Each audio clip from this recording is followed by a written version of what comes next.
Doctor Mahavir पुनलाई धेरैले राष्ट्रिय आविष्कार केन्द्रको कारण चिन्छन्, तर उनको संघर्ष 20औं वर्ष अगाडिदेखि सुरु भएको थियो। म्याग्दीको नागी गाउँमा इन्टरनेट पुर्याउन टिभी डिश एन्टेना र रुखको प्रयोग गरेर वायरलेस नेटवर्क बनाए।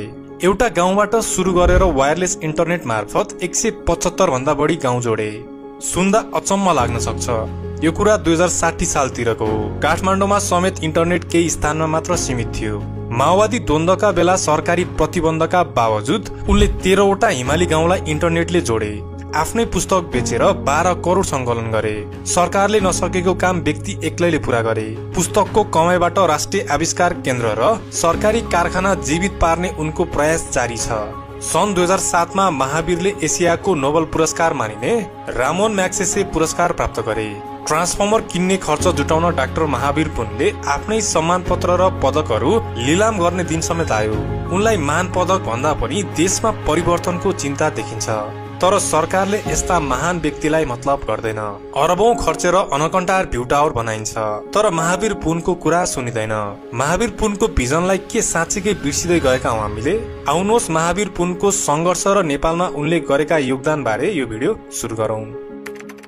महावीर पुनको जन्म विक्रम सम्वत 2011 माघ 9 गते म्याग्दी जिल्लाको हिमाली भेगको एउटा विकट गाउँ नागीमा भएको थियो। उनका बुवा कृष्ण पुन मलेसियामा कार्यरत भूतपूर्व गोर्खा सैनिक थिए। ग्रामीण परिवेशमा हुर्किएका महावीरले बाल्यकालमा हजुरबुवा र साथीहरूका साथ गाई बाख्रा चराउने गर्थे।